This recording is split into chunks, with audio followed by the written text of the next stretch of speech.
Hello everyone and welcome to Tree of Life Tarot. My name is Katie and this is your reading for Sunday, March 8th. This is going to be a general reading, but of course, tarot is timeless, so whenever this finds you, I pray that there is a message that serves you in this. So I'm going to go ahead and shuffle.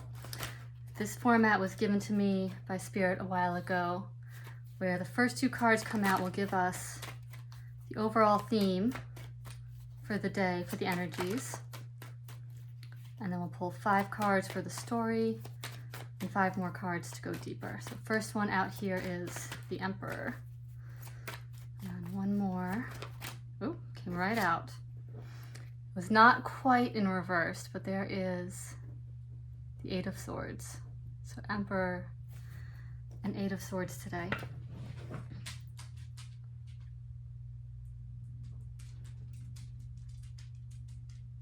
So what I'm hearing immediately is someone is doubting their power. Eight of Swords, of course, being a card of being stuck up in the head, of feeling a sense of being trapped and unable to move, even though the blindfold could come off probably pretty easily if there were to be a shift in the mindset. And now the Emperor here is, of course, our divine masculine. He's got that beautiful, strong, grounded, powerful energy. But look how heavy his boots are.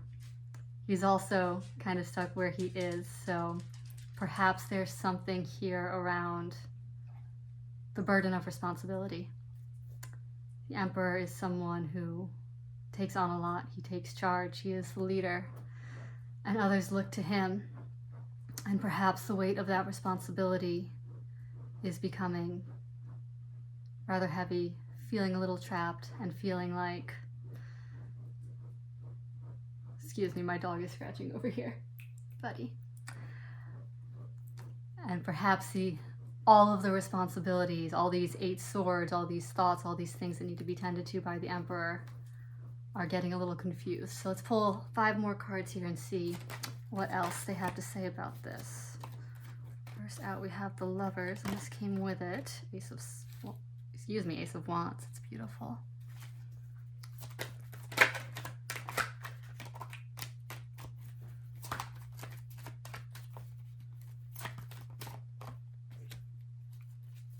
Four of Wands.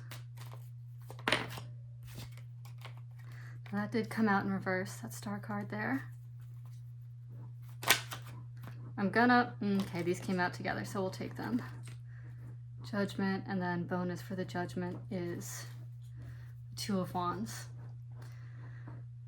One thing I'm going to call out right now, I'm not going to focus this whole reading on that, but if you are someone who resonates with the twin flame journey or counterparts, or are having relationship matters that you're seeking some guidance on here, we've got the Lovers, Four of Wands.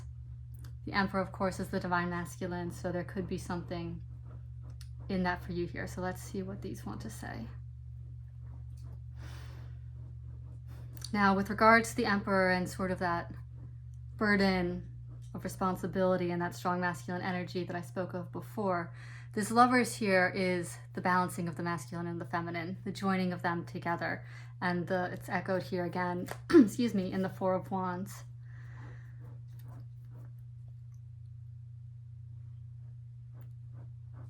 So bringing in sort of the counterpart here in order to have this new movement forward. As I said before, the Emperor here is a little bit stuck, and this Ace of Wands here, that's new action, that's new beginning, that's wanting to move forward, it's that spring energy. So in order to move forward here, the Emperor may need to be integrating a little bit more of the feminine, a little bit more of, it's very focused on the material, the practical, the management, the control. And maybe here we need to see a little bit more surrender from the Emperor, a little more leaning into the mysterious, a little more opening to the possibilities. The fact that the star card here is reversed does seem to indicate a little bit of being closed off to the divine, a little bit leaning too heavily into the terrestrial, and a little bit more of a need to open up again to the universe, open up again to, the spiritual forces that can come in and guide and help direct you forward. Judgment here, I think, seems to confirm that. This is resurrection energy. This is, going through the healing. Once the star is turned upright, through kind of reintegrating yourself within the place of the universe, within all of the collective energies that are there to support, versus sitting on the throne, feeling the weight of the world. That allows this judgment to come through. That allows, this new life, this new energy, this Ace of Wands to become realized. And that's also clarified here by the Two of Wands. And so the Two of Wands, looking out at the horizon, having the world in his hand. The Emperor has the world in his hand, but he might not be feeling like he can get off that throne right now. This Two of Wands here has a fresh perspective. He sees possibility. That horizon is wide. That world is right there in his hand. Let's see what else we get here.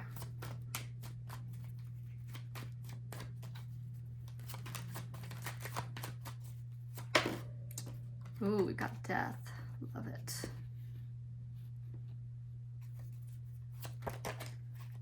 All right. Now that's interesting. King of Wands, Queen of Swords sort of came out together. Someone wants to come out. Five of Swords. And King of Cups. What did I say? Okay. So let's see, bottom of the deck, we've got here Eight of Wands. So Death, King of Wands, Queen of Swords, Five of Swords, King of Cups.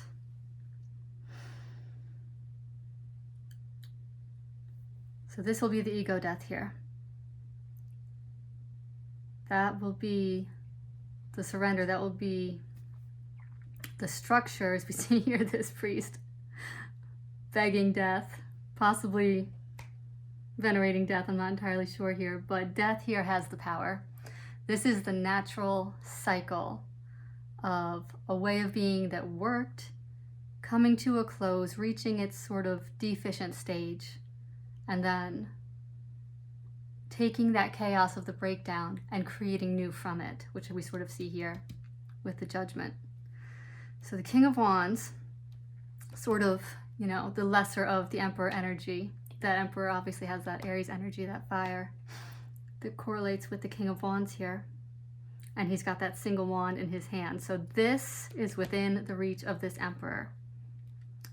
But these swords gotta go.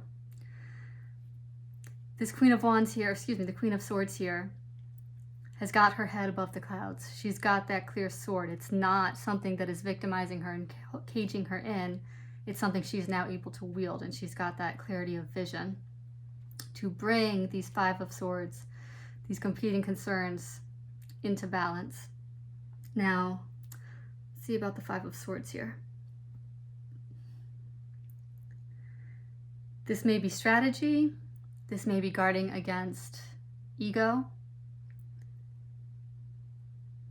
This may be what I'm getting here, particularly seeing this character in the background here, the ways in which victory isolates. The ways in which, as we talked about previously with that Emperor, the ways that he's collecting all these swords, he's gaining all the success, he's mastered the strategy. But where is he going to be left? Surrounded by his sword, sitting on his throne. So this transformation that we see here, this integrating more of the feminine, this opening back up to possibilities, to the divine, to the endless, what we finish here with is the King of Cups. He's on his throne, but he's got something to offer here. He's got his heart back. He's the highest potential of love, and he's powerful. He's perfectly powerful. But this water gives life. This is a sign of Aquarius, the water bearer. The water brings life. He's now got this cup that he can give with. So I think what all of this is coming to say is this Emperor has collected, he has absorbed, he has gathered all of this together to himself, but now it's gotten him a little bit stuck. And so now what he has needs to flow back out. Needs to find a little bit more of this generosity of the heart of the King of Cups and start flowing his strategy, his success, his material possessions, his whatever he has. And that's not to say throw it all away and be reckless, but that's to say, let there be flow again. Let there be flow again. I think we'll leave you with that. So that is for Sunday, March 8th. I hope you all have a wonderful day, and don't forget to change your clocks. Take care.